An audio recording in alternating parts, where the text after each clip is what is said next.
Welcome back, everybody. Welcome back to another episode of Manny Talk Shooting. Today on deck, we have my good friends, Tony and Jaki Sallis from the good old land of Chicagoland. How are we doing today? Awesome. What's up, guys? If y'all didn't know, which you probably didn't know, but now you do know, they are the hosts of the Pew Time podcasts and the proud owners of this awesome apparel company, Laugh and Load. So go buy their merch. I would typically be wearing my shirt, but it's dirty. Because you wear it. Because, bro, you dry fire. I do dry fire. I dry fire far too much. I found that out when I went to the match yesterday. Everyone was like, I don't know what this dry fire thing is. I'm like, then you're missing out, people. True story. Mm-hmm. So what's new with you guys? I know you guys said you shot a match, so you want to kind of talk about that for a minute? Yeah, we just shot a local today, although the local was a little over an hour away. Still a local in Indiana at North Porter County. And today was my first time back in carry optics since I took my dot off for production nationals in January. So long 6-month stretch with no dot. And today was the first day I put it back on. Didn't dry fire with it. I confirmed 0. What'd you say? I said I didn't. Bro, I did not dry fire. That's what I thought you said. With the dot back on the gun. So I haven't done anything except 0 it since January. And I just decided I was going to shoot a match today. So it was garbage. Yeah. How was the 0? Did it stay maintained? Oh yeah. It's totally where it's supposed to be. I'm just not. No, it wasn't. No. I had to re-zero it. Oh, yeah, Tony had to re-zero it. Oh, I thought you meant like since I zeroed it. Like, is that the reason for the garbage? He's saying when we took it off and put it back on, was it maintained 0? No, it was not. No, way off. Mm-hmm. Well, it was about 4 inches to the left. Fair enough. How about you, Tony? I shot carry optics again from concealment because my holster is still not here, but it will be here this week. That's exciting. There you go. So, it was a lot of fun. I had some hiccups. I had a mag fall down my pants. That's So, what she said. it made for an interesting beginning to the stage. It was an unloaded start. So when I went for my first mag, my gun kind of like shimmied out of the way and like the mag kind of slid down. Yeah, it was not good. Digging down the pants for the mag. Yeah. It was this whole hoppity thing. It was like a 28-round stage, so I needed both mags. I only had 2 mags on me. Yeah. I needed both. Like there was no going back. Like I was balls deep, I suppose. Literally. So, other than that, it was good. One too many mics. I have been doing a little too much dry fire and not enough live fire. I really felt my grip kind of giving out on me throughout the match. I wasn't just gripping as good as I should. Mm-hmm. Now, are you using like Pro Grip or like a liquid chalk at all? Yeah, that's there, but there's no. I felt myself not having pressure. Oh, okay.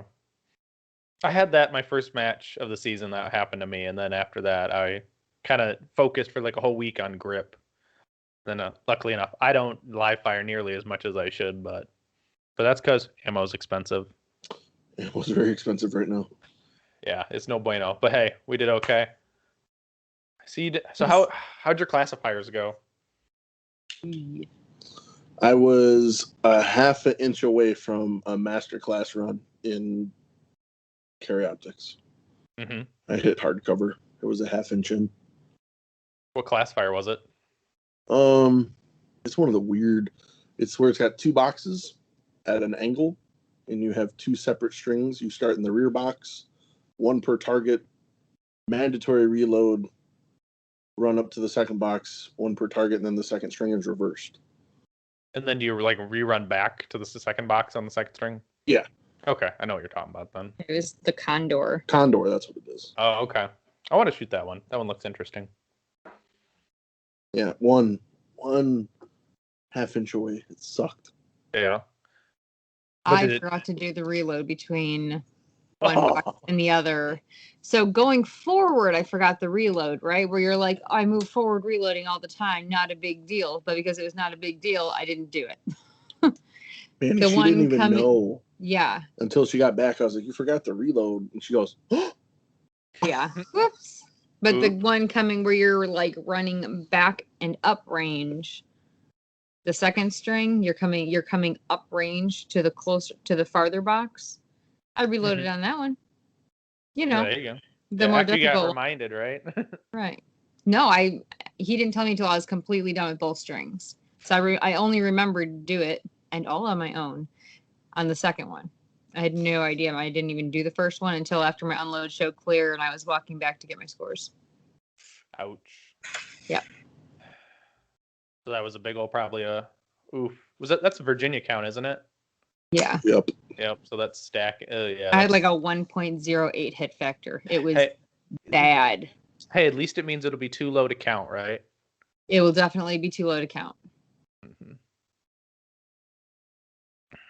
That's good though. Did you shoot this weekend? I did. I shot a match Saturday. We shot up at Houghton Lake. See, and you complain about an hour drive. I drove 2.5 hours for a local. Ouch. Well, I got to support my buddy. He just became a match director, so go and shoot his matches. So Oh, that's good. yeah. I think the worst part about long matches, like long drive matches, is the drive home after you've been in the sun all day long and trying to keep the eyeballs peeled open. Mm-hmm. It definitely is a pain, especially when and then you stop to eat halfway home, and then you're like full. I'm just gonna hot. nap in Wendy's parking lot. Mm-hmm. Yeah, it's funny you say that. This is actually the first time I actually did not get something to eat after the match. Yeah. I just knew, like, if I eat, I knew I was just like, I'm gonna fall asleep. Yeah. Luckily, the wife went with me for this match, and she was kind enough to drive. That was nice. Yeah, I didn't sleep. I offered to drive like 8 times on the way home. Did you get your license yet? Yes. Okay.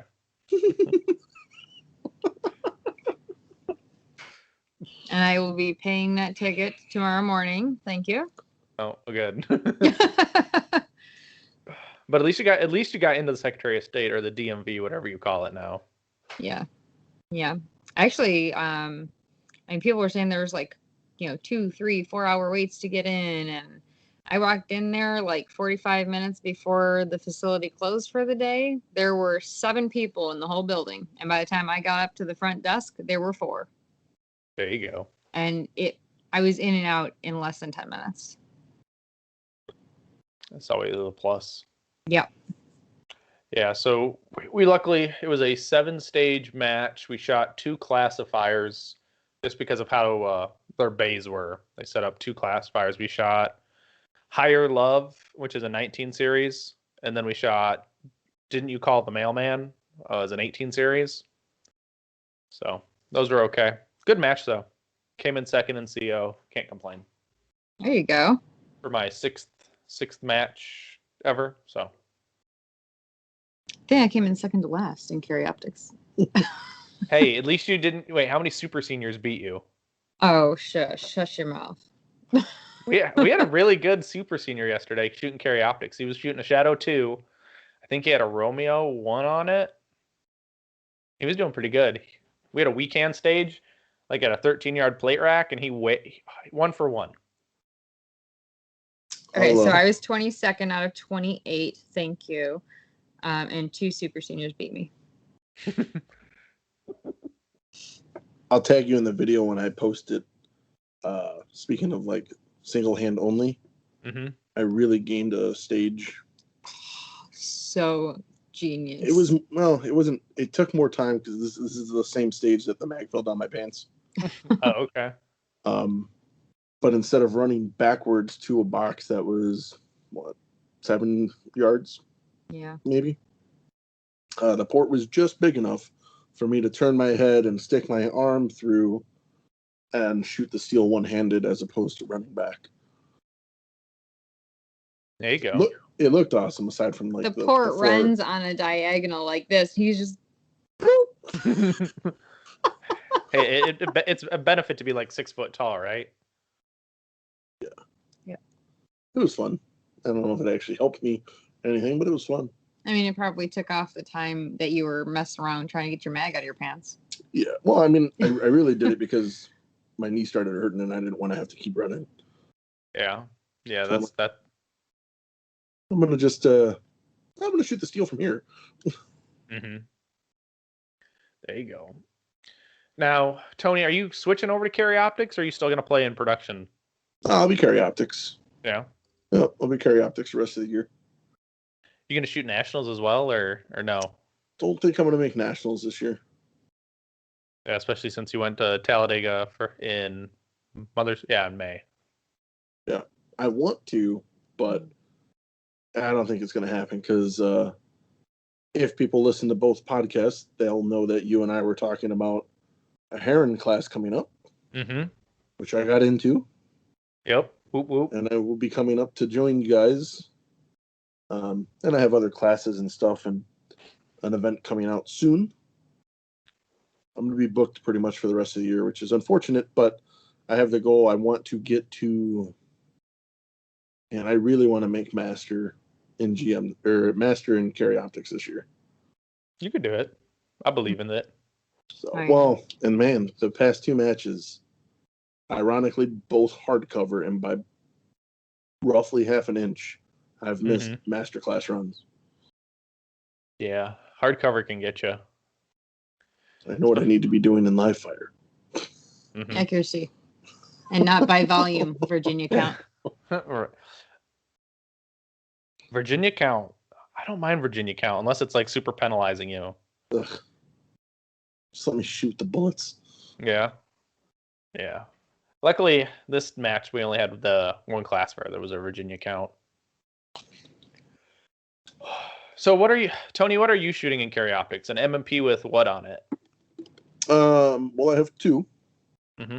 My main gun is a 5-inch performance center with my production barrel in it with a Holosun 507C. And my new gun is awesome. Yeah. I don't know if it's going to be my main or backup because I got the shorter barrel this time. And it is a performance center lower stippled by the guys at Make Ready Firearms with a bunch of Apex stuff in it, a Faxon slide and barrel, and a Holosun 508T. Is that the V2 8? So, yeah. Okay. Yeah. It's pretty ball. I bet.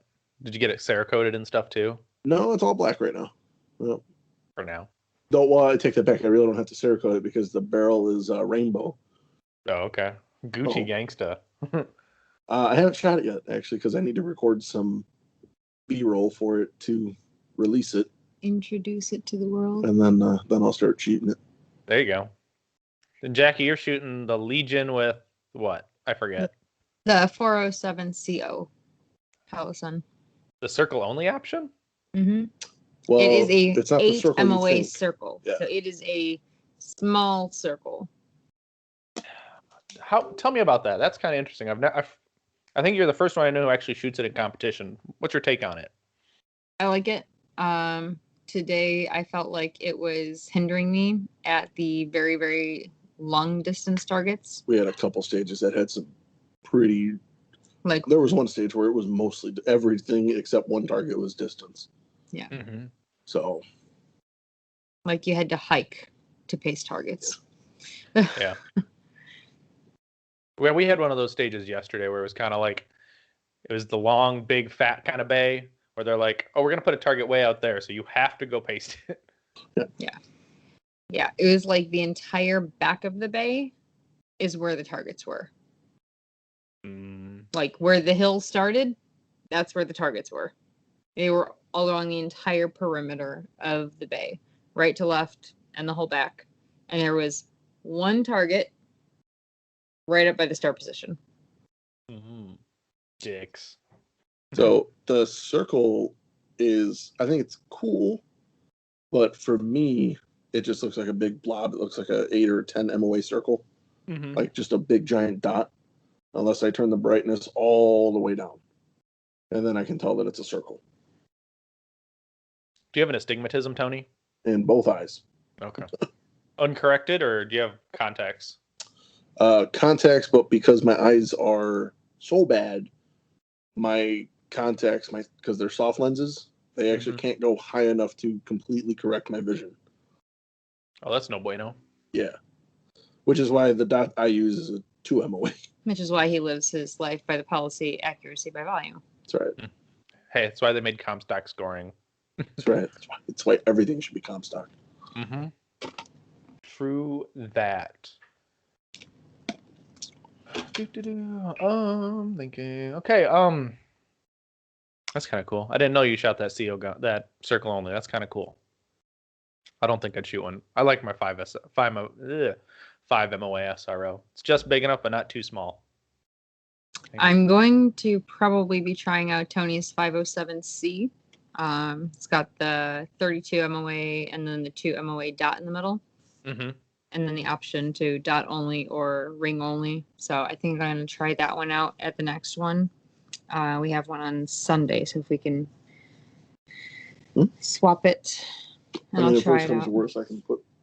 I know you have a lot of red dots. I'll get something. No, we have another SIG slide that I can just throw it on. Right. That's the benefit. The nice thing about SIG is you can just like Legos. It's truly the Lego of pistols. Right. Well, I mean, as long as you got enough stuff for any pistol. That's how I built my main carry optics gun for my M&P. I pulled the slide from one gun. I pulled the barrel from another one. I pulled the dot from something else. I got the frame from a different one. Yeah. I was like, carry optics. There you go. I wish more people would take the thing out of SIG's book. Go to chassis. Yeah. Yeah. I think it's going to be around the corner for sure. Yeah. Well, if people start doing that, they're going to start suing them just like they did with the Springfield magazine thing. Yeah. I don't know if they have a patent on that or a trademark on it. No, but it'd be worth it for people just to pay the patent and, sell guns. But, companies want to sell guns by volume instead of being customer friendly and be like, here, buy a $40 module for a grip. Yeah. And there are some grip modules out there that are not 40. No. Right. No, not nice Icarus metal full-size grips. Right. Yeah. It's about $200 more than that. Yeah. That's just an aluminum grip, isn't it? Or is it a steel grip? Icaruses are they're all aluminum. Aluminium, the God's friends.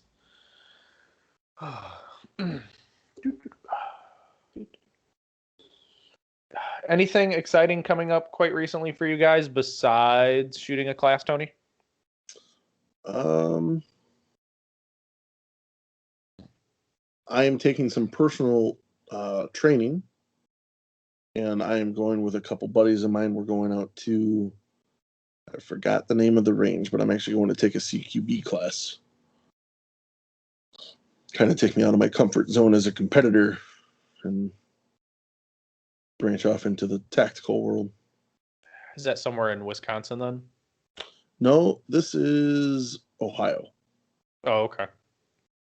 So, crew of guys that I normally train with out here, we're all going together, going out there for a weekend. That'd be cool. What about you, Jackie? Well, I need to start dry firing again. But I have a big project to work on. I got to get my Black Betty ready for open. I've never shot open division, so I'm going to be needing to do a lot of fine tuning with ammo, springs, working up a load for it because it has a comp on it. Seeing if I'm going to be shooting major or if I'm going to be shooting open minor. Tightening down a few things. I need a holster for it, and I need to learn how to use a holster for open because it's different than a bucket. Oh, you're gonna bring the baby out to play? Yeah.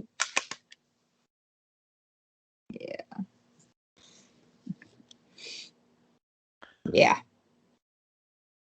The beast. It is pretty. Yeah. Yeah. We're not tightened down on the comp, and the wrecker needs to be installed and tightened down. A few things I have to do, but I'm very excited. It's going to be a fun project, that's for sure. I'm going to get to learn a lot more about reloading, which I'm really excited for because that's like my job here at home. Yep. It's reloading. So I'm going to be reloading a special load for her and continuing to reload his ammo. Hey, I mean, you're the official ammo loader and gun cleaner. I am. Yeah, I haven't cleaned my guns. When's the last time you cleaned my guns? Gun cleaning caffeine is proof that I clean your guns both times. Yeah, it's been a while though. Try and clean them at work. Well, yeah, pay somebody else to clean them or just wipe No. them down. No, it's because I got an ultrasonic tank at work. Oh, true. Fair So I enough. can just, whoop. Yeah, I'm excited for you. I'm jealous. I'd like to shoot open. I mean, I've been bad. I've been looking at open guns online. You know, it's so hard to look at them because they're so pricey. You're like, take my kidneys. What are you looking at? I started looking at your buddy from Carne. I looked at Rafferty's, although I looked at some bull options.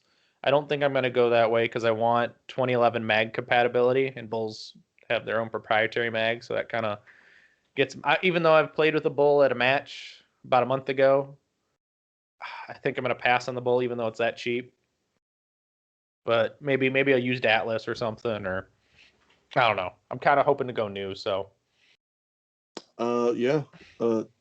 Another vote for Carney. Mm-hmm. Yeah. His guns just work. Yeah, we'll talk offline more about those though. But yeah, I want to dabble into open, but we'll see. Now maybe you should find some hot pink coated bullets if you can use coated bullets for Black Betty, because that'd be cool. It'd be black and pink. I think with the comp on it, I think we're gonna have to do copper coated. Because jacketed. Yeah, jacketed instead of coated. Mm-hmm. Because of the comp. Apparently it gets it very, very dirty. Yeah. And then you don't want to be cleaning your comp. That'd be a pain in the butt. Right. Oh, unless you take it to the ultrasonic cleaner at Tony's work. They have one too. Oh, fair enough. But she has to walk upstairs to go to hers. This is true. I've never heard of second floor gun store though. Oh, really? There's a few. Mm-hmm. Yeah, there's 3. 3 locally. Well, you do live in Chicagoland. Things are a little weird there. Yeah, we have to build up because we can't build out. Yeah, but you actually have a range on yours, don't you? Yeah, both floors have a range. Both floors have a range? Oh, that's cool. Yeah, public range downstairs. Upstairs is the overflow range for weekends or private bookings and events and classes, requalifications, training. Oh, that's pretty cool. How big is that range? 13 stalls, 55 feet on the public range, 10 stalls, and like 49, 50 feet on the private. So I don't speak in feet anymore. It's always 18 yards. yards. There you 18 go. yards. You can almost zero red dot. Yeah, 16 on the private, 18 on the public. That's not bad. That's pretty cool. We have one locally and it's tiny. It might be, I don't know, what would they say, 50 feet maybe? I don't know. It's a pain in the ass. Stupid number to zero at, so I don't zero there. So I shoot outside though. But anyway, that's another day. Another story for another day.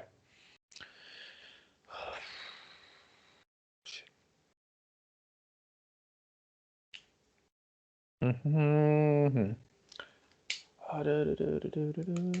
So Tony, Jaki, what are your current goals in USPSA? Well, I would love to make B class by the end of the season. I want to eventually be a master in carry optics. Because I feel like it's a division that I could excel at. Prior to today, that's how I felt.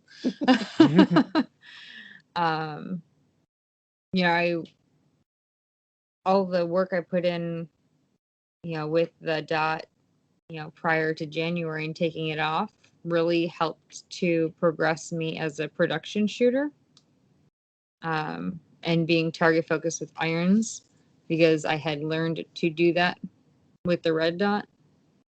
So now I have the dot on again, and I'm like having to retrain myself like, hey, dum target focus. So I think once I get over that little learning curve and not reloading and dropping mags that have all of my ammo in them and going dry at the end of a stage with a failure to shoot at, like I did today,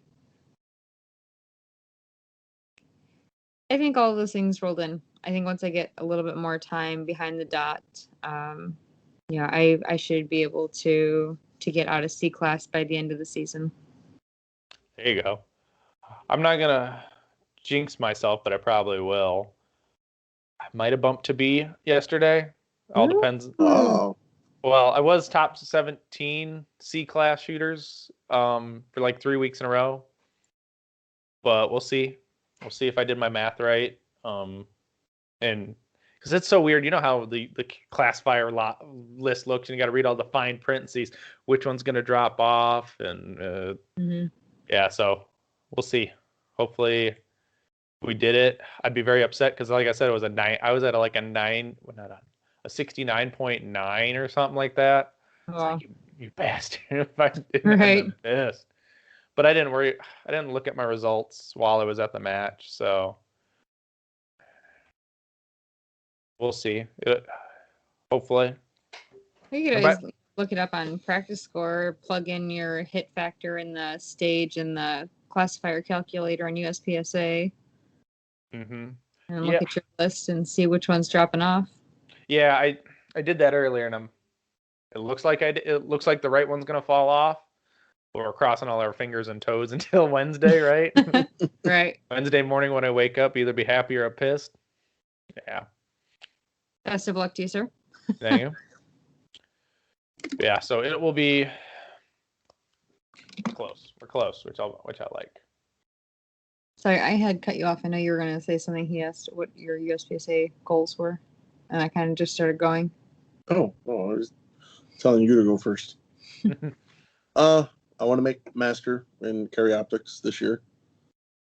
And I would like to shoot my next match penalty-free. Yeah, those are fun.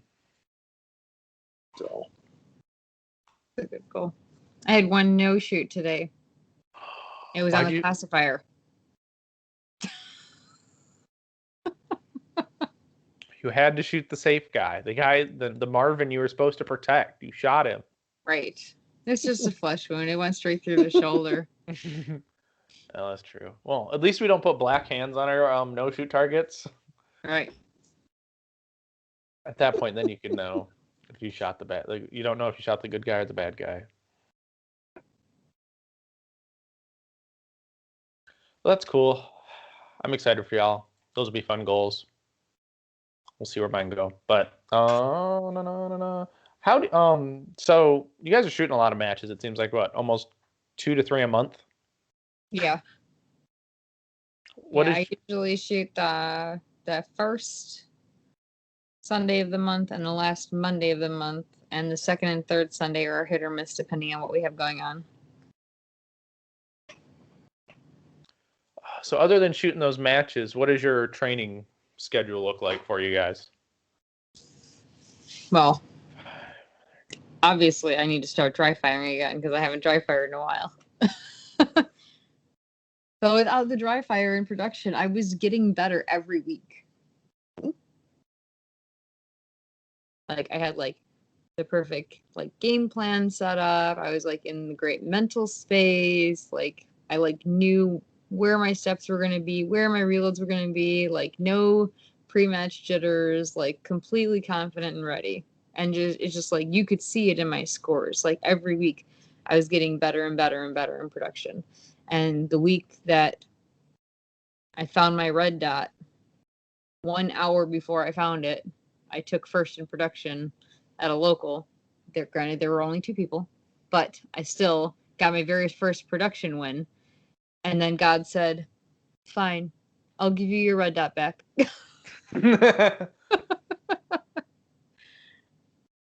It was like Manny said that.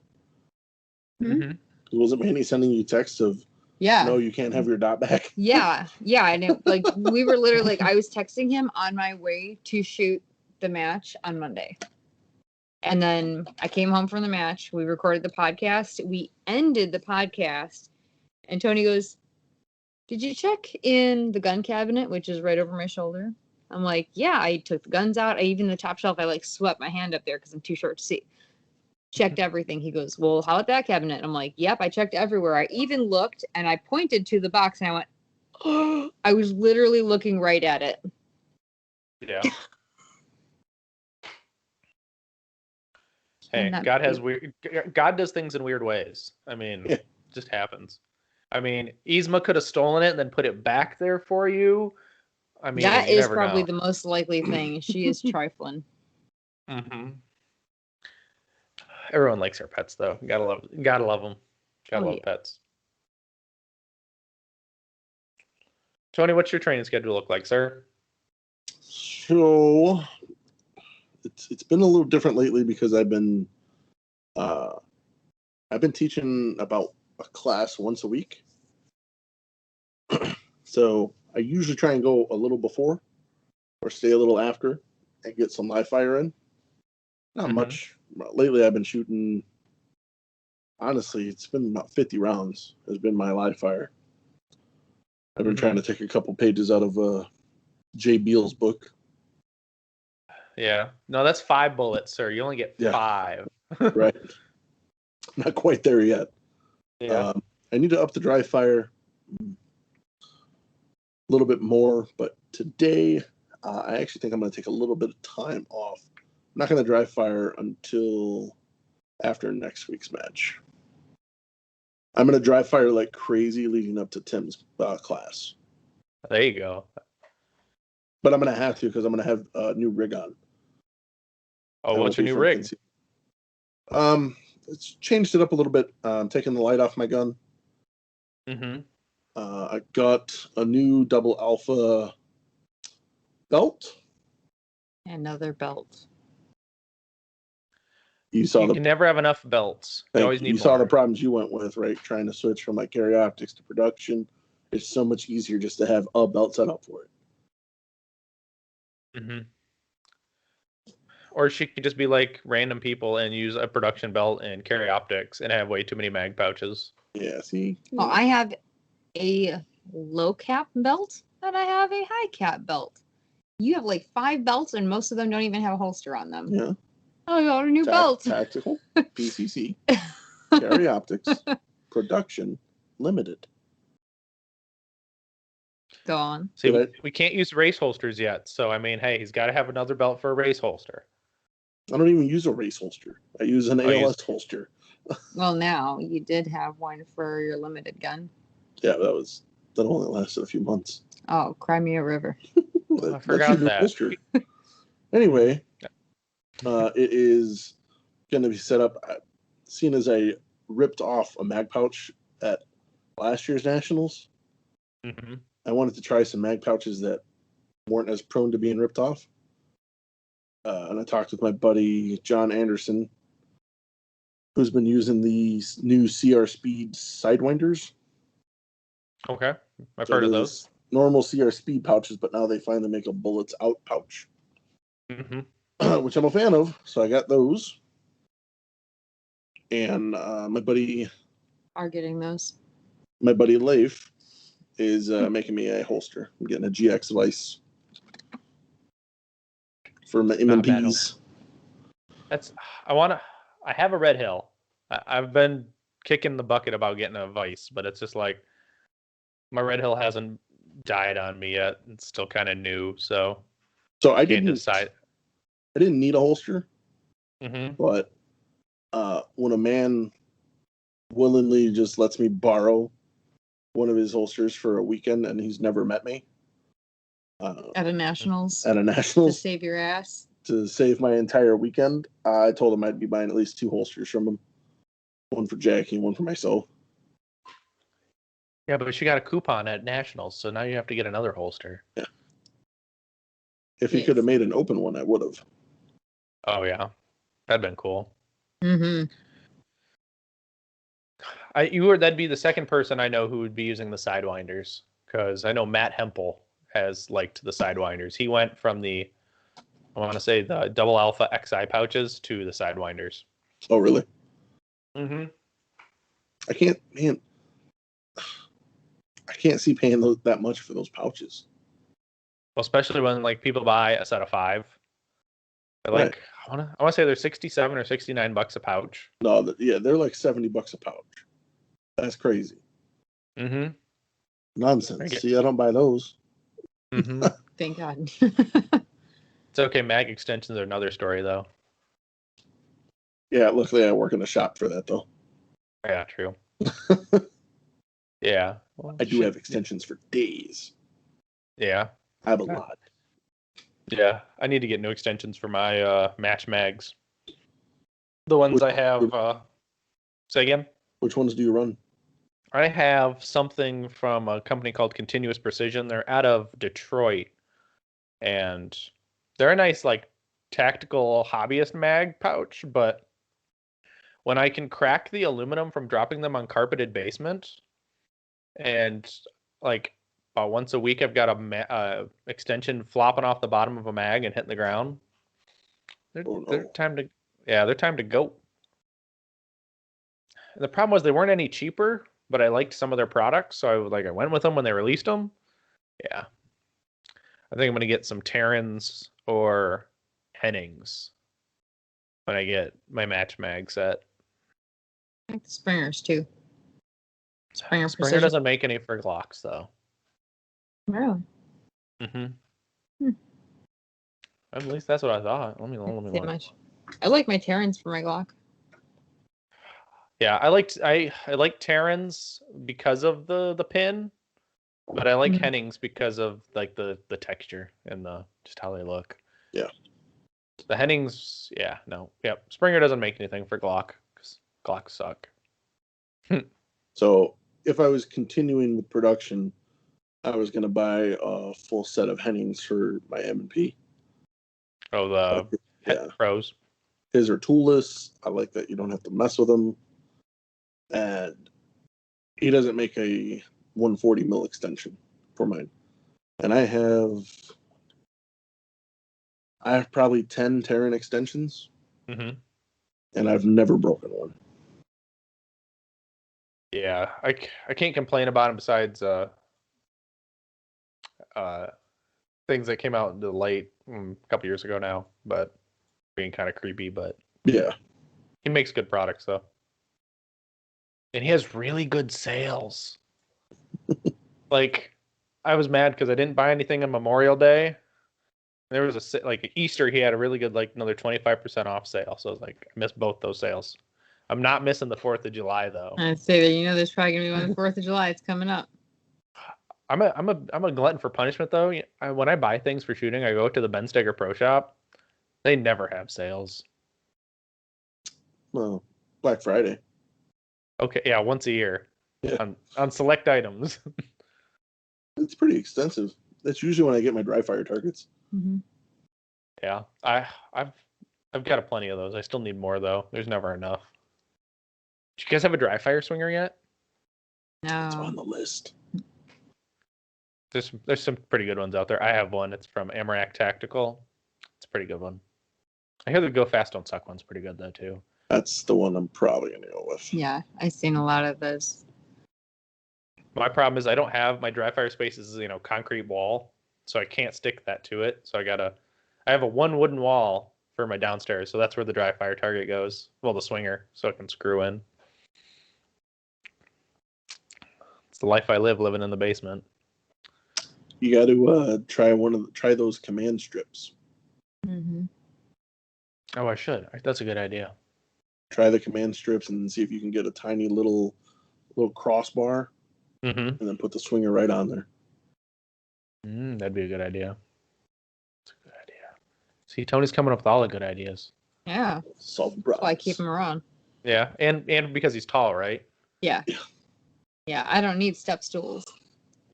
I only need Tony or Nils Jonathan. Right. Give me my cereal. When we met up at Nationals, I looked at him like, man, you are a tall motherfucker. Did he say like, "Oh, yes, I am"? Yeah, he's got a few inches on me, and I'm 6'1", so. Mm-hmm. My buddy Dave Blanton, the humble marksman, he's 6'4". He's freaking tall. Hwansik is tall for being Asian. Oh my lord. Yeah, Hwansik is just tall in general. I mean, he's not a short guy. Well, Jeff King. Oh, that doesn't count. We squatted with Jeff King at Nationals. This man is 6'7". Oh, 6'7". He's 6'7". Oh my Or lord. maybe it was 6'9", because he's a foot and a half taller than me. Yeah. Yeah. So. Yeah, he's 6'9" then. Yeah. Yeah. So is he torso tall or leg tall? All tall. All tall. All tall. Nothing super noticeably longer. Like there's a, I don't know if I put it in my posts or if I put it in my stories. There's a picture of him standing above me, like behind me with his hands on my shoulders. And you can see like his whole chest is above my head. Yeah, like the top of his abs and then the rest of them. Yeah. Lord. And he was standing at like a wide stance. He wasn't even standing straight vertical, like standing tall. He was just like relaxed, wide stance, and like with his hands on my shoulders. Lord, that is too tall. He must have a really big vehicle then. I hope he drives a Miata. I don't know what kind of truck he drives, but watching him go through stages where Jackie had to take like 5 steps, he took like 2. Yeah. Mm-hmm. I mean, there was a start position on one of the stages where your hands had to be touching the X's, and I was literally standing straight against, nose to the wall, to touch the X's, and everyone else is like up here a little bit. Jeff was out here. Right. Was that the KKM stage? Yes. Okay. Yes, it was. Then there was the other one. I remembered you were like one of these, like, I'm gonna touch. Right. They put these X's. It's not like all hands like in this arena. Like you have to be touching the X's, and the X's were built for Jeff King, and not for me. Nils is probably like, oh yeah, cool, no biggie. Where me and Tim Herron are like, fuck you guys. Tim's got to be 5'5". He's the only person I know in competitive shooting who's a male who's shorter than I am. Oh, well, you haven't met Albert. All right, Albert is my height. Yeah. My buddy Albert. Is he a battle gnome? I'm 5'2" and a half. In a half, right? You got to give yourself that half inch. Yeah, I mean, one day, age will take its toll, and I'll only be 5'2", so I'm gonna get it while I can. Yeah, I remember all the ladies in my family. They all were like 5'4", and then they shrunk to 5 foot.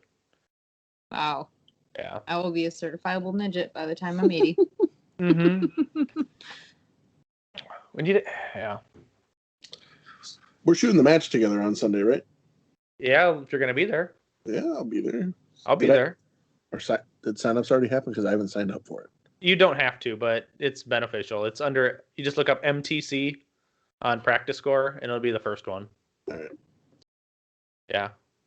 I'm excited. I'm pumped. I'm glad we're all staying in the same area for that, and we're all having a good time.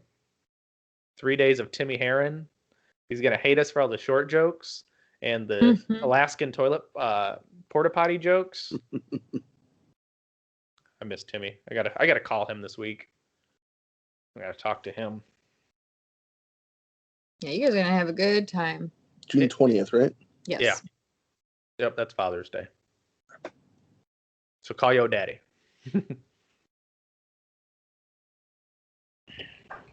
I hope the squad's not full.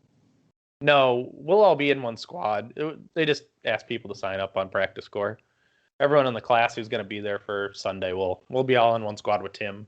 So then all the rest of the random people will be on the other squad. He'll probably Joey shooting? Yeah, he'll be at the class. Depending on he's taking the ferry back there and back. So depending on what time he's got to be to the ferry dock, depends if he'll shoot the match or not. Okay. I hope he does. I want to play with this. He's taking a ferry across Lake Michigan. Mm-hmm. How fun! Yeah. It makes more sense than driving all the way down and all the way back up. I just didn't know. Like Cusco. Oh, I thought that was Tony giving you like a leg nudge. No, he was climbing up my legs. Hey, buddy. He's too cute. Oh my gosh. Yeah, because he says he only lives like 45 minutes from the ferry. So it makes way more sense for him to take the 4-hour ferry boat ride than put all those miles on your vehicle. Oh yeah. 4-hour ferry. I'm driving. Yeah. Holy cow. I mean, Yeah. for him to drive, it would probably take like 10 hours to come all the way south, or, down to Illinois, underneath the lake, through Indiana, and back up again. Well, it's at least 3 to Crete. So that might be a little far south than he needs to go. But that's just since we did the math a couple weeks ago. It was like 3 hours there, and then you got to come over and up. So it's another maybe 7-hour drive round trip, maybe from his house to Lake City. I'm glad he got in on it too. He's always one of those people who told me I'm not going to take a class or something. I'd rather go train with my buddies for a training day than a class. So, Tommy, he took a class with me. Wow. Maybe that's why he says it now. Yeah. No, as soon as he must either listen to the episode or talk to you, because he texts me. He's like, "Bro, how am I supposed to get better than you if we are constantly in the same class?" Right. I don't know. I like classes. Lucky I'll get this one in year. Hopefully ammo comes back next year. And then I'm hoping for 2. I'm hoping to get into a Mason Lane class next year. Yeah. Or I'm going to go join the PSTG and go to the summit for like $300. Go visit the land of the cheeseheads. I did enjoy the summit. Oh, you went to the summit? I went to the first one. I didn't go to the second one. You didn't go to last year. Well, this year you went last year. Yep, that's always on the possibility list. But we'll see. I want to train with Shannon. Shannon Smith? Yeah. He's teaching for SIG now, isn't he? For SIG? I thought I saw that he joined up with SIG. You'll have to check his Instagram. Really? Mm-hmm. Hmm. Yeah, at least that's what I saw maybe a month or 2 back now. Oh, speaking of Shannon Smith, he was at Nationals, 2-gun Nats. He was shooting. He showed it was funny. He had a little rainbow ribbon on to support all the PCC shooters. It is PCC Pride Month. Right, it is. Although I've been really wanting a PCC that takes Glock mags. As you should. That's how PCCs are meant to be. Yeah. I don't know. I like a CZ Scorpion. That's right. Right. He had to oh, quick, how do we make Tony happy? What do we say? No, I like a CZ Scorpion. I don't. Do they take Magpul? Well, Magpul makes a mag form, so 1. That's like a +3 right there, right? On the cool factor. Magpul makes something for it. It's a higher capacity, 35 round mag. Yeah. Oh, there you go. More bullets. Does anyone make an extension for the CZ yet? So Gen 1 mags, you can get CZ customs. They make a +10. Mm-hmm. But other than that, right now, no. You can get an ETS mag that's a 40 rounder. Magpul made a 50 round drum. And yeah, it's kind of sad they still can't do mags and mag drums and PCC yet. Oh, you can do a drum. They can do a drum now? I thought they couldn't. I thought that was the only thing they couldn't do was a drum. Yeah, you could probably carry your PCC appendix, couldn't you? I think I don't think there's ever been a restriction for drum mags, has there? I don't know. I'll look later. Because they can use flashlights. They can use everything. Do you have a laser? Lasers. A laser. Hey, that was probably the most fun. Yeah, putting a laser on your PCC. Oh, dude, I was shooting a little local indoor match, and they had a super low port at like a weird angle because this range has battle walls, so they can set up some pretty crazy stages. And everybody's getting down on one knee and like crouching real low. Or if you're like Jackie, you just stand there. Mm-hmm. I turned the laser on. I just stuck the gun down and just started shooting up. It was awesome. That is pretty cool. You guys shoot, it seems like you shoot a lot of indoors, right? Well, I mean, during the off months, we shoot more indoor. Yeah. Now, is it typically where most people don't have battle walls and you're pretty much downrange, nothing cool? Well, so luckily, 2 of the indoor ranges have either battle walls and or portables. Okay. So we have a portable backstop that we can put wherever we want and staple targets to it. Mm-hmm. So there's 3 local indoors in our area. Only one of them is like a downrange only. The other 2 are cool. Oh, okay. Yeah, it's definitely a downside to indoor locals when they can only go up and down. Yeah. But it is kind of nice, though. One of the guys that we shoot with, Chris, did the stage designs for the one way, which is like mostly downrange. But he had like unloaded starts, retreat stages. Like we have the curtains coming down, so you have to like go around like the little mesh curtains and everything, and like come into tight corners. So I mean. Yeah, it gives you a chance for stage design to get really creative because you are so limited to keep it fresh. Yeah, got to keep it fresh. Don't want to get. But yeah, I don't know. Unfortunately we don't have any locals indoors in the winter, unless they're like 2 hours away. I'm not down for that. Right. Especially in the winter when you got to drive through the snow and the crap and. Yeah. It's not my fun thing. Should start one. Yeah. I don't know. We'll have to see. I don't know. Maybe I think there's a range maybe an hour away. Maybe we could do it. They have a nice range there. But they probably want everybody to be a frickin' member of their range. Mm. But yeah. So you guys were down at Low Cap Nats. What'd you think of Talladega? Oh my God, how beautiful. That park is amazing. Have you ever shot there? No, I've just seen some videos of it. It is like an uber ritzy golf course, but for shooters. Like, it is super cool. They have like the whole east side of the park is all shotgun. The whole middle of the park going like beyond the clubhouse out to the back is their 600-yard range. It's very cool. I liked it. You walk out on the back balcony, and just below you is the firing line for the rifle range, and you look out over the 600 from the patio of the clubhouse. Oh, that's pretty cool. Yeah. No, it was nice. The range is beautiful. Hopefully they do expand. I think I heard somebody talk about they're going to expand for like practical shooting. Mm-hmm.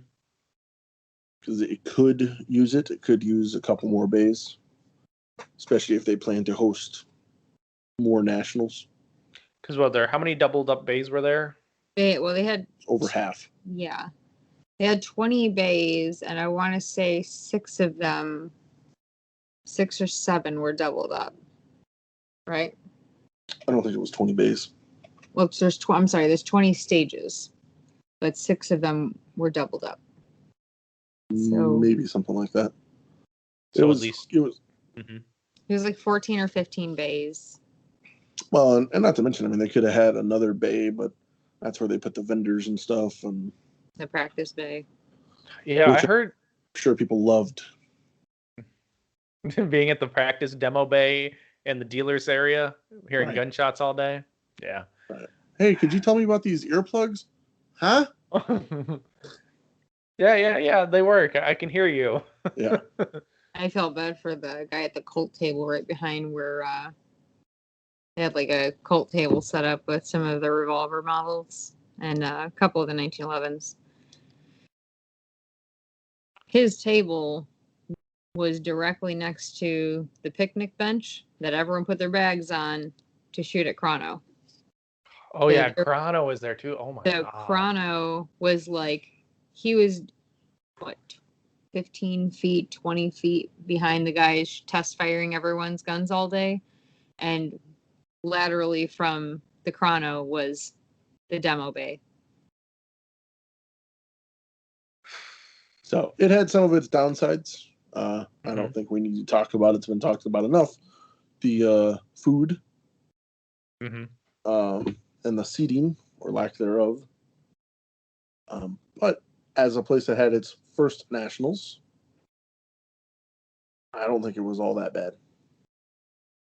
Yeah. Yeah, you could have done more, but hey, they can only go up from here though. So I mean, that's right. Yeah. I really think, especially if they add more bays, it'll open it up a little more. what do you think? If they add 12 bays? Well, 12 bays is a lot to add. 12 bays is almost doubling what they have. Even if they added like 5. 5 good sized bays. 5 decent sized bays would be good.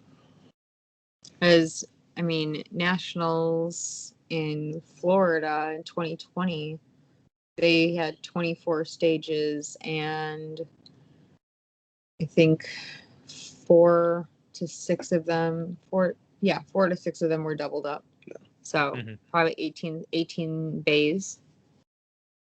19 Well, bays. And we weren't using all the bays. I mean, Frostproof is basically purpose built for that. Yeah.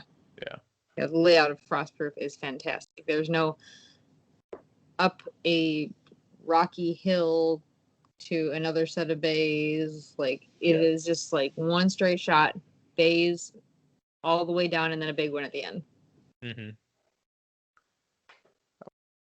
Yeah, I hope they add. It'd be nice. They should.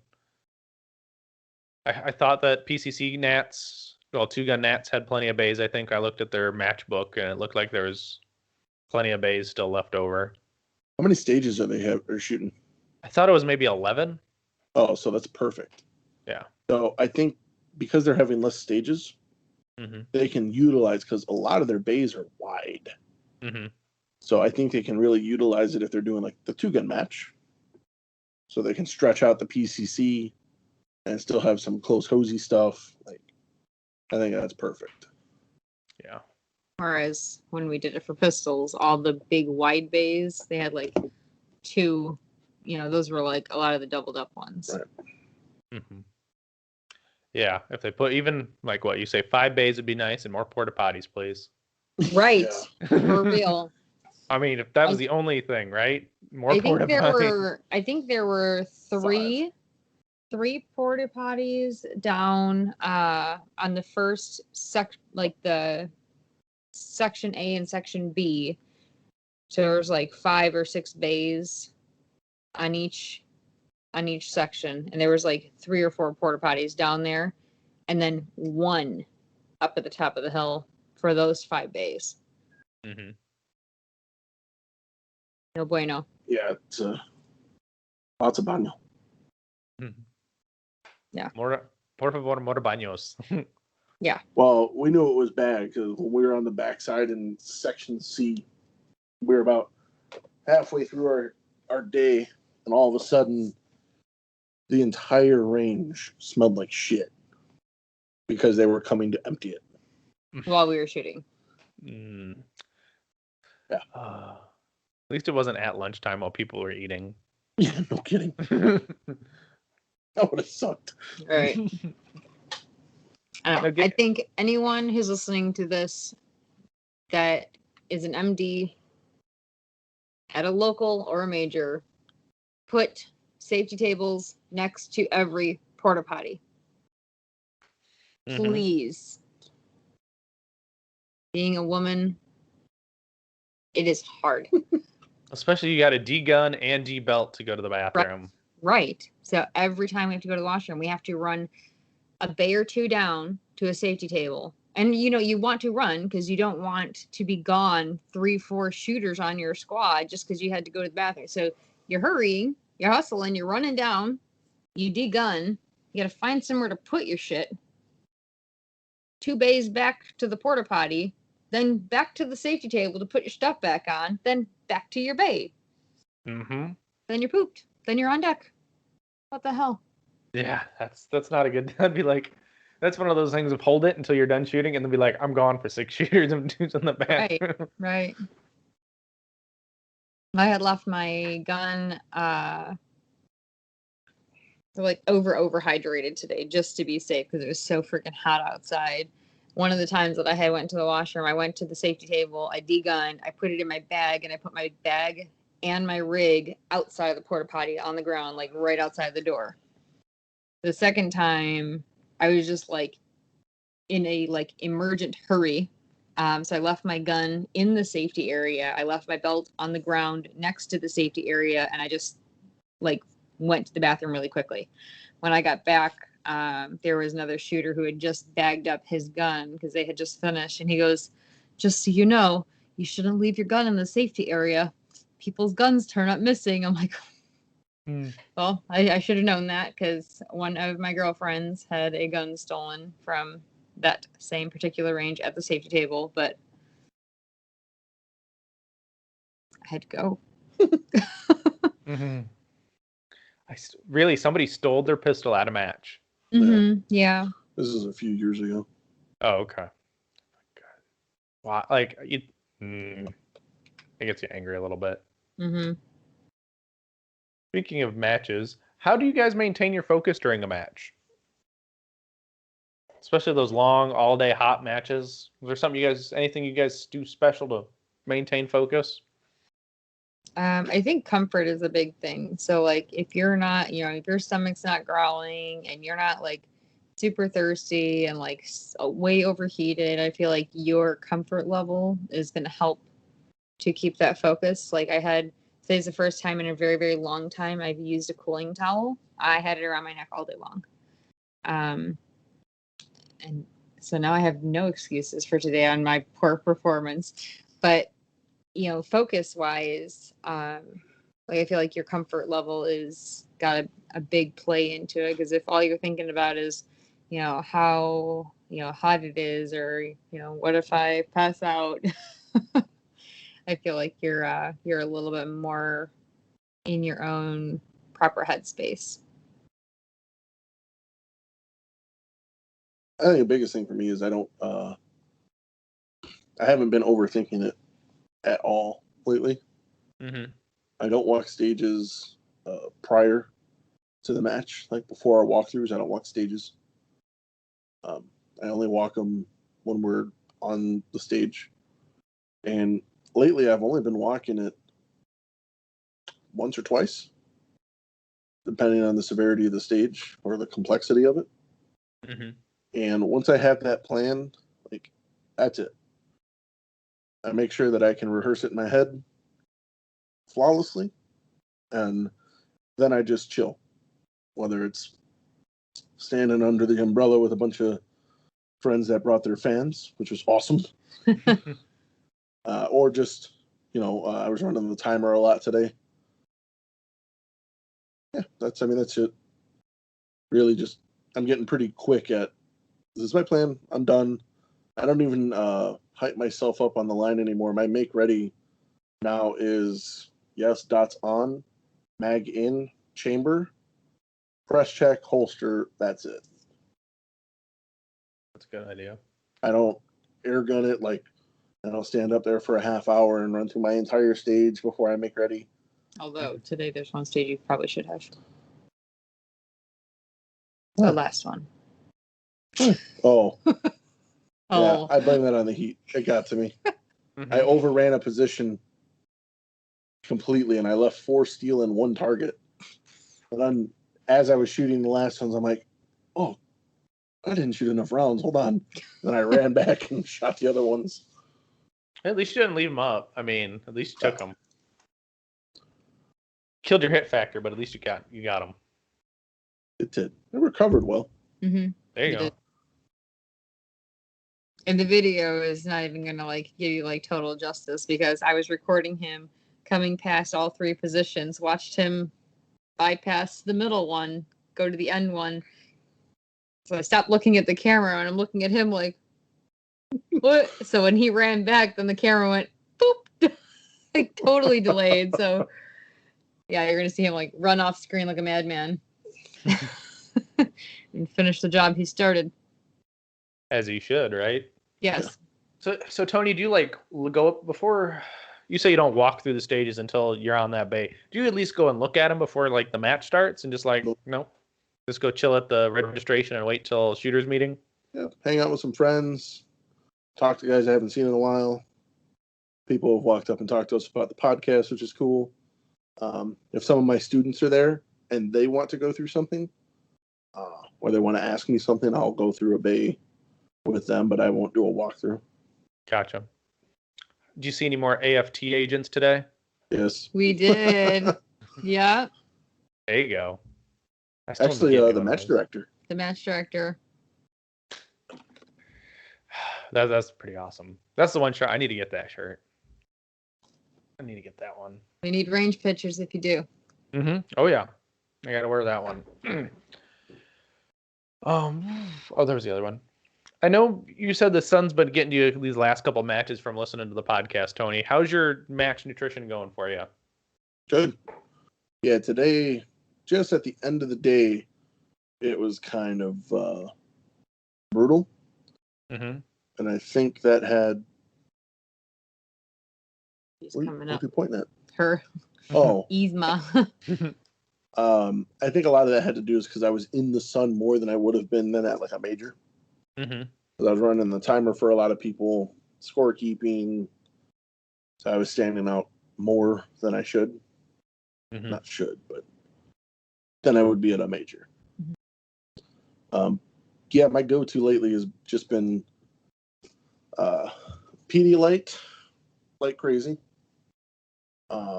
Banana chips. Gatorade. Gatorade. More water. Yeah, water. Yeah, it's been good. I mean, it seems to be working. I kind of just make sure I'm usually having either like a body armor or 2 bottles of water every stage. Mm-hmm. And then every other stage, I'm usually eating something. Just a little banana chips or some, what are they, dried? Dried pineapples. Yeah. Pineapples are high in electrolytes. So. There you go.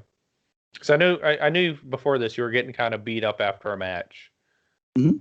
So that's good to hear that you're recovering. Jackie, anything different than that for you? No, my my match nutrition is usually like it's super weird. Last weekend is the first weekend I actually had like breakfast before a match. Because I fast till like somewhere between noon and 1, sometimes 2. So usually I won't eat until I have like a protein bar like midway through, and then we grab lunch afterwards. But last week and this week, both I had breakfast before, and not gonna lie, I was happier. Yeah. But so outside of these last 2 weeks, though, I mean, I don't change anything on my normal eating patterns and habits. So like, I wouldn't have like, a smoothie for breakfast before shooting a match if it's not something that I did every single day. I have, my greens or my reds with my Strike Force in the morning every single day. And that's what I have just like any other day on match day. So I don't do anything different with what I eat or when I start eating or what I'm drinking. Just more of the water. Gotcha. And I will recommend, Tony, Pair for the Sun. MTC has like no shade. Oh, wonderful. I think they'll be, well, I know we'll have some easy ups up, but just so you know, I've told, I think Joe and a couple other people, we ain't got no natural shade there. Noted. Thank you. Yep. Floppy hat, long umbrella. Sleeves, umbrella. My gun cart, my stroller has an umbrella now. It's wonderful. That's fantastic. We were just looking at a bunch of carts today. Yeah. Mm-hmm. I want a Zuka cart. Oh, the golf disc one. Isn't that a Zuka? Yep. Well, they have a lot of different styles of them. Dynamic discs. has made one. It's a Zuka, but by Dynamic Discs. I'm not sure exactly like who partnered with who for that one. But one of the guys in our squad, Joe, had that. So the back of it says Zuka, and then the bottom of it says Dynamic Discs. So they're very cool. They have nice wheels. Chairs, yeah, big old all-terrain wheels on it. It's got a space for your cooler, a space for your regular bag, or you can buy the one that has a bag with it and space for your cooler. They're very awesome. I want one. Kind of pricey. Like 3 with the bag. Okay. That's nothing compared to the RT gear. Is that the big one we were talking about how we were going to fit it in our car if we got it? Like Dominic had one. Yeah. So like the RDR gear, like foldable cart thing? Yeah, that's it. Yeah. It's like the tri-fold with the tray down into the handle, down into the body with the big ass wheels and an umbrella that could like house an entire family for dinner underneath it. Right? Yeah. I was like, hey, that's pretty cool. How much is that thing? He goes, oh, they're like $1,000. I'm like, $1,000? Right. Luckily, you were looking at that cart, and I went to talk to Joe about his Zuka before I had known the price on it. And I was like, oh, yeah, so like the Zuka's like about this much. And I was like, is that, roughly what I'd be expecting? Or, he's like, yeah, that's about right. 300. He goes, is that what Tony's looking at? I'm like, yeah. He goes, yeah, those are over 9. I'm like, wait, what? I'm like, looks like I'll be getting a Zuka. I've actually looked about not getting away from my cart, but going to like for locals, just having the double alpha bag, the backpack, just so I'm a little more mobile. Like most of the places I shoot up here are sandy as F, so it's kind of hard pushing the baby stroller around. It's no bueno. You need to put some big old all-terrain tires on it. Yeah, maybe. I don't know. It's also, I think the problem is it was just a little too light too. So it just didn't get any grip. But I don't carry that much crap on the range anyway. So you carry more ammo with you. That'll add some weight. Nah, I don't know. I've been using those run and gun bags full of ammo, the run and gun industry bags. I only carry a couple 100 rounds on those, and I want to get one of those. They're nice. I like them. I've got 2 of them in a mag bag, but they're nice. Look at that face. Look at that face of just like, what are you talking about, woman? No, it's never. Okay, we can't do that. You were fine until you started rubbing the microphone. Scratching her head on it. Mm-hmm. Yeah. Doing cat things. No, I'm guys that we shot nationals with. Friends of ours constantly will get text messages like the morning of a match, like, does Tony have his mags? I'm never going to live this down. Never. No. At least your match. Your buddy had a Shadow 2 for you. Yep. I mean, if that never happened, you would have never met Leif. That's true. Mm-hmm. I mean, I'm sure eventually I would have met him, but not under those circumstances. No. And not with as much gratitude. And you guys shot with the guy who loaned you the Shadow 2 this year, didn't you? Yeah, he's a buddy of ours. He lives near us. Oh yeah, he's one of the Chicagolandians. Yeah. Yeah, NFL AFT agent. Yes, yes, he is. That's pretty cool. That is pretty cool. Yeah. You don't have any majors scheduled for this year, do you? Wisconsin. That's right. How far is that from you guys? Augusta, what's that? About 6? It's like 5. 5. Yeah. 5 hours. 5 hours. Oh yeah, that's up where Steger lives, isn't it? Because he's the match director or something. That's his home club. Oh yeah. Okay. Dang. Hopefully that'll be a really good match. Are you going? No, I'm not going.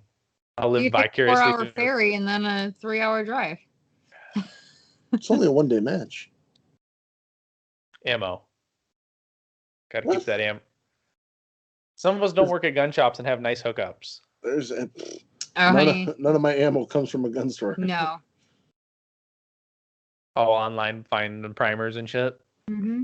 Actually, we found most of our primers at like Bass Pro and Cabela's. Oh, really? Yeah. So the closest one of those is like an hour away. No, hour and a half unfortunately for us. Oh, yeah, our closest one is 10 minutes. Yeah, I wish we had the one 10 minutes away. I was supposed to be getting on a primer buy, but those primers were supposed to be here like a month ago, and they never came yet. So we're waiting. You know how it always is. You get in with people, and they're like, Yeah. "Oh, I got the guy who's bringing them in," and we're like, "We're buying this many from him out of this allotment," and we're like, "Ugh." Whenever they get here, I guess. That's how it lives, right? They'll come one day. Yeah, true that. One day when you've already lost hope. Or it'll be the day when you're like, because we haven't luckily enough, I haven't had to put any money into it yet. So it's like the day you're like, you have no money to put aside for the primers. Oh, they showed up. You bastards. Yeah, right. It's like you had to wait till the day before payday, you assholes.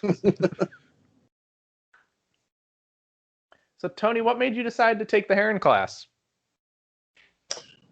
So believe it or not, I actually took a online coaching session with Tim like 2 years ago. Okay. Tim and I have a mutual friend, Scott. Yeah, the Jedi. Yes. And so I wanted to kind of get to know him. Scott highly recommends him. And I remember listening to Tim on podcasts years ago, and he always seems like a cool guy. We kind of have similar backgrounds. Mm-hmm. So he seems like a guy I can get along with. And then we just took that class and kind of been friends ever since. There you go. But now I want to like learn. So Joe, the guy that lent me his Shadow 2, he has taken a Heron class and is taking another one. And all the guys around me are like, yeah, man, I can't wait till Tim's down here in like, I think it's July, right? They're like, oh, yeah, July is going to be great at one of our local ranges. Yeah. Mm-hmm. And everybody's asking me in 2 weeks, like, are you going to be at Aurora? Are you going to be at Aurora? I'm like, no. Yeah, July 30th through August 1st. Yeah. I'm like, I won't be. I'm actually going to be taking a class. Oh, what class? I was like, Tim Heron's. I'm like, you're in the class with us? I'm like, no, not with you guys. Yeah. So, no, it's just, I love learning from other instructors, not just as like a student, but as another instructor. I like seeing how people teach. And Tim and I have very close beliefs as on what's important in shooting. Mm-hmm. So he's on one of my bucket lists, and I'll be able to check that off. So it'll be awesome. There you go. Yeah. Luckily enough, we've had a core group of guys who like to shoot up there, who brought Tim in, and then we brought him back. So luckily, I'm glad because we had some last minute drops essentially, and lucky you got in and the class didn't fold. I mean, that'd be the worst thing. It'd be like you get so pumped, and then like a week later, and you're like, oh, we lost. We're down to 7 or something, and you're like, class ain't gonna happen unless we fill it. I'm like, what? Yeah. Not that would break my heart because you get planned, you take vacation time off work, you have all these arrangements and these reservations, and then you're like, yep, not happening now. You're like, no. I'm looking forward to it. I'm looking forward to hanging out with you guys. Yeah, it'll be fun. It's always fun to take. We're staying at like a cabins. Yeah, they're cool. They're in town. It's like a little property. It's maybe a mile by a mile like property. No, it's not even that. It's a nice like good little property size, and they've got little cabins with all on this property, and we stayed there last year, so well at least I did. So it's cool. Joey and I thought we were gonna have to stay at a hotel because the place you guys were originally staying was booked. Mm-hmm. And we're like, I don't mind driving to a range because the closest place we could find was like 45 minutes away. Mm-hmm. I'm like, I'm fine, let's do that. And then all of a sudden the host, I guess, got back to Joey and was like, no, we got more spots. So yeah, we're going to be partying out by you guys. Yep. Yes, drinking our natty lights and our White Claws, right? No, I plan on bringing, I don't know, I'll bring some stuff, but it'll be a good time. Oh, I do have to bring up some bourbon for Tim. Yep, so then he can fly back home with it or drink it all the night one night. Oh, he's going to be drinking it that night. There you go. Don't you worry.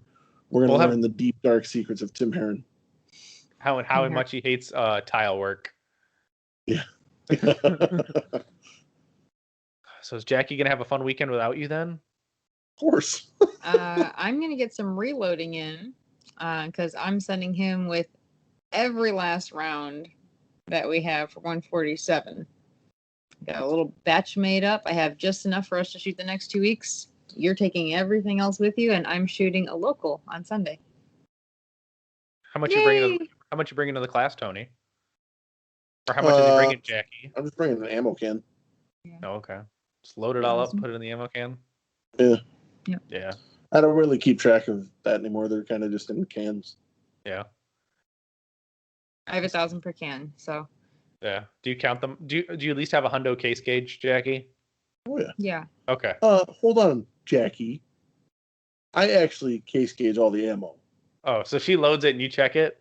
Yes. Okay, at least then you know that it's getting QC'd. That's right. And I fill the primer tubes. What's funny, okay, go ahead and you say at least it's getting quality control checked. Oh. Because when shit happens and the rounds aren't right, and he takes it out of his gun and goes, oh, that's weird. He drops it in the case gauge or in a barrel and he goes, oh, I don't know how you fucked this round up. And I'm like, you case gauged it. Shit rolls downhill. Shit does roll downhill. Yeah, I double case gauge ammo. It's usually when I check it and then I count it to put it in whatever container it's going to see actually how much I made. Yeah, it goes straight from the hundo into one of those like hefty duty quart bags, and then we put 2 in a quart bag. So every quart bag gets 200 rounds labeled with the grain and all that. There you go. And then 5 bags per ammo can. Dop, dop, dop, dop, dop. Oh, so then you leave the baggies in the ammo can? Yeah. Oh, Yeah. That's a smart idea. So then you just like, all right, that's 200 rounds. There's another Right. 200 rounds. Yep. That's a good idea.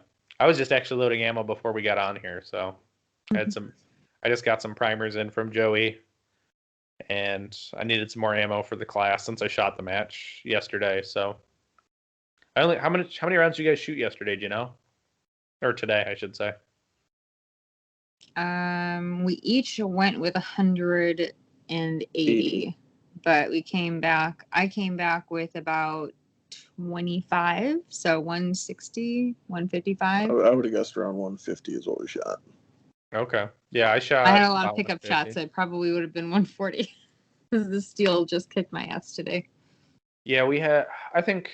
Yeah, I shot one. The match was scheduled for 130. I shot 150. They decided to be dicks and put a weak hand only plate rack in and a strong hand only plate rack. Ooh, that's rough. The strong hand only plate rack at like 13 yards was 1 for 1. That one was fine. It was the weak hand that was a bitch. And it was. And I had changed the gun too. I took my back strap off my Glock and shot it without a beaver tail. So I was always worried about getting slide bite, but then I fixed my grip, so I don't have to worry about slide bite anymore. I don't like getting chewed up. Ways. Yeah, Tony knows that because guns chew up his hands. Mm-hmm. It was so hot today, even the M&P got me. Oh, wow. Yeah. My hands were, by the end of the day, my hands are pretty swollen. Yeah. That's no bueno. That is no bueno. Ooh, here's a good one. What is something that both current you would like to tell past you about shooting?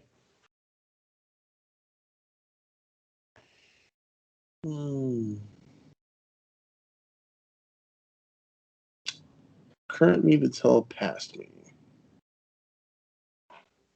Honestly, I would probably tell myself to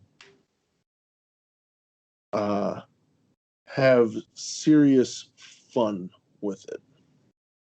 Mm-hmm. There was a time in shooting when I was taking it far too seriously, and I stopped having fun. So now I train because I enjoy it, and that goes back to like my new approach to walkthroughs and stuff like that. Like, I'm not trying to overhype myself with what other people do. Mm-hmm. Like, oh, everybody spends like a half an hour walking through a stage. I need to do that. I'm like, that's not what I need. I have enough information to do what I need to do, and I'm having a ball. It allows me to do things that keep my mind right, which is, joke around with my friends, just hang out in general on the range, and then when it comes time to shoot, it's time to be serious, and then back to having fun. Sticking mags on my magnet. That too. That don't belong to my gun. That too. Hey, but don't put them in your gun because you should know better. Right. I feel like there's like, especially with like the walkthrough thing, like I can totally see like people, there is such thing as overanalyzing. Paralysis by analysis. Right. So, and I mean, I've always been a firm believer that like once you have your plan, if you can close your eyes and visually see what you're hitting from what position, where you're going to be doing your reloads, and once you get that down without having to like physically walk through the stage and air gun, like you have it. You have your set plan. You don't need to keep doing it. You can visually walk through it in your mind with your eyes closed while every shooter is on deck shooting in between pasting.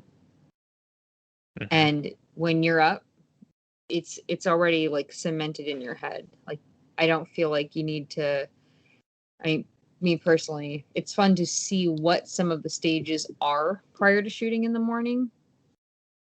If it's not already going to be a hot day, I'll walk through some of them, walk and see what they're all about. And if there's some like really tricky ones, I want to have some extra time for them. But especially on a hot day, I'm not going to give extra energy to exerting myself to walking bays and bays and bays just to do the same thing in a little bit and completely drain myself. Good point. I like to look at the stages at least in the morning. I'll like walk to all of them and be like, okay, I can kind of get the idea of this one. Walk to the next one. I don't like to spend, and even through walkthrough, I don't like to spend a bunch of time in the conga line either. Unless it's like on a spot where you need to nail that position. Like you have to be in a certain spot or you're not going to see the targets. So that's like the only real time I'm like super big on checking my spot or whatnot. Or making sure, making sure you're not going to break any safety rules like the 180 if there's a target that's kind of close and you need to make sure you're in this exact spot to hit it, or you're not, or you can't hit it from any other spot because it's only visible in the one spot. So you got to do those kind of things. Do you guys have any issues with people not resetting? Occasionally. Not when I'm on the squad. Yeah, it depends on like who we're shooting with. I mean, when we squad for locals, there are groups that we attempt to squad with so that that's not an issue, but it does still happen occasionally. But generally, the people that we shoot with, Tony included, are not afraid to have the tablet in one hand, the timer in the other hand, a roll of pasters on his pinky, and yell, "Pasters!" Yeah, I don't really let that fly. Yeah, I agree with you. I don't either. I just find that like I shot Matt yesterday, and there was this one guy, Larry. He was a super senior CO shooter. He had his paster gun out with me, and he was. I had the tablet and the timer most of the day, so I was just like, oh. And my problem is I don't have a spare magnet to hook my paster gun to the back of my butt because I think I'm going to do that. So then it's just like right here. But he was pacing like crazy, and then there was the other guys who were kind of slacking and talking. But I almost paid that guy like $10 out of my pocket to be like, you did awesome today. Here's your money. Here's some money back. Because those people who work extra hard at a match to make sure they're doing their part when Jim Bob and Suck a Dick are chitting over there chit-chatting all day, not doing a damn. Yeah, I just walk over to those people and hand them pasters. Yeah, this one club we were shooting at, the typical procedure between stages was pasting, but before pasting was picking up brass. We ended that. As soon as my buddy took over, we're like, we're not picking up brass until the match is over. Yeah. If you're picking up brass, you're getting your ass kicked. Yeah. And it only happens in the northern part of Michigan, because in the south of Michigan, like where I live, that's not like there's no brass picking up until the match is over. Like that's just known. Right. Yeah, I've never seen people like picking up brass mid. No. There's a good chance that they shoot 38 Super though. That'd be the only time like I'd be okay with it for the most part. Be like, or I know we did it. We let it for I got one of my buddies, Chris. He shoots open 38 Super Comp, and we shot a class fire match. So it pretty much all fell in a pile. They were like, here you go. Here's your pile. Yeah. I love the concussion of open guns though. I love ROing an open shooter. Yeah. You just feel it. It's fun. So Tony, Jackie, who are some of your biggest mentors and supporters? As far as shooting? Yeah. Well, my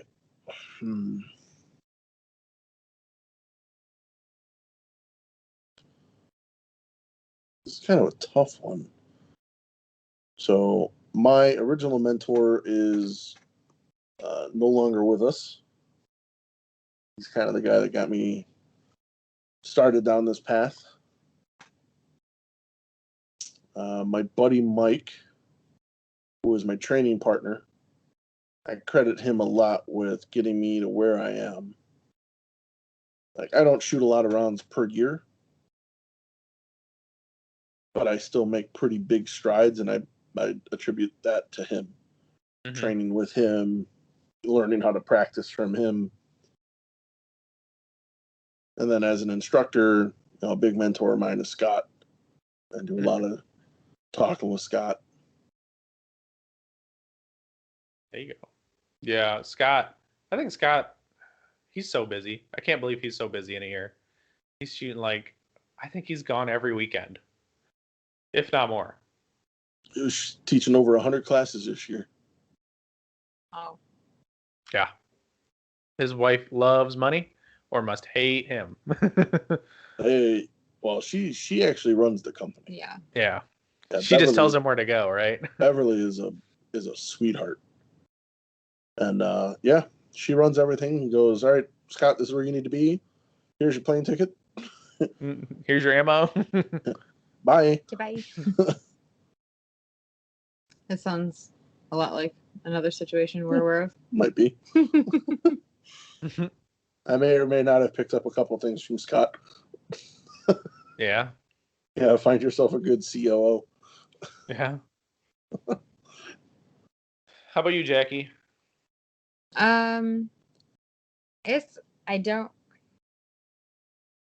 Not so much like mentor, but like my inspiration for getting into sport shooting was my mom.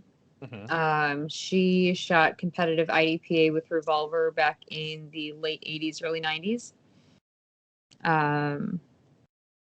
So she had a high overall lady trophy, and it was always like something that I aspired to. Once I got older and realized that's what she was doing to have gotten those trophies, because I was way too young to have. I didn't ever see her compete. But then when I started meeting and shooting local practice sessions, not even really matches, just practice sessions with some of the guys at work, and they were shooting in the IDPA style. They're like, oh, I used to shoot with your mom back in the day. And I'm like, really? She did this stuff? They're like, yeah. I'm like, this is so cool. So I started to take more of an interest in it then than just I need to qualify to carry my gun at work kind of a thing. Just to have more fun with it. And that's what it was to start out. It was mostly a recreational thing. I never took it super seriously until recently, and even now it's half-assed. It's a fun thing. It's recreational. As far as mentor, you're looking at him. Everything that I need to be working on, he has told me multiple times what I need to be training on, what I need to work on, and how to practice that particular skill. So if I've gotten better at it, it's because of him. If I haven't gotten better at it, it's because I wasn't listening to him. Yeah. You don't want to tell me he was right though, do you? No. Never. No, the saying in our house is wife is right. I don't know. Was it Tony? We got 3 times confirmed that she said you were right, at least. Yes. Do we have proof of that though? One of them was on the podcast. Yep, I heard that. I've listened to your whole back catalog. It was there. Oh, I think I remember that It's 100% occasion. Yeah. Okay. It's like an occasion. It's truth now. It's on the internet. Yeah. Yep. It happened. Yep. Which on the internet is exactly how we started this off. So we've come full circle. There you go. Yeah. Now, do you guys have any sponsors? Nope. No. We sponsor ourselves. Yeah. I mean, I work with companies here and there, but none of them are sponsored. I have good relationships with like Apex, Carver. I guess things that pay for our matches is that. Oh yeah, shirt sales. Yeah, that's about it. There you go. That's the best way I find. I find it be able to do what you want, how you want, no one else telling you what you have to do. Yeah. Who's your biggest sponsor? Mastercard and Visa. No. It's funny. My buddy Chris posted all these things he took to get to Master, and then he put Discover. No, American Express, priceless. Yeah. All the credit card bills. But hey, that's not a bad thing. Well, guys, I appreciate you guys coming on today. It's been fun. It's been real. It's been real fun. So, guys, until next time, we're going to get out and do the things. But don't forget, check out Tony and Jaki at The Gat Girl. There's probably some punctuation in there. And then Tony's, I don't know. Mine's at the .gat.girl. My personal one is just at Tony __ Sallis. And you can find Laugh and Load at Laugh and Load. And your website? laughandload.com. Tony, your training company? Yeah, if you want to reach out and do some training, you can reach me at Performance Gun Training. If you want to send me a DM or an email, you can send me an email at performancegun@gmail.com. Mm-hmm. There you have it, guys. There's all their contact information. Go out, check them out. Listen to their podcast, Pew Time. I do. It's fun. We'll send some CCCs in, and they'll have some blasts. So, till next time, guys, get out and do the thing, and we'll catch you on the next one. Bye, guys.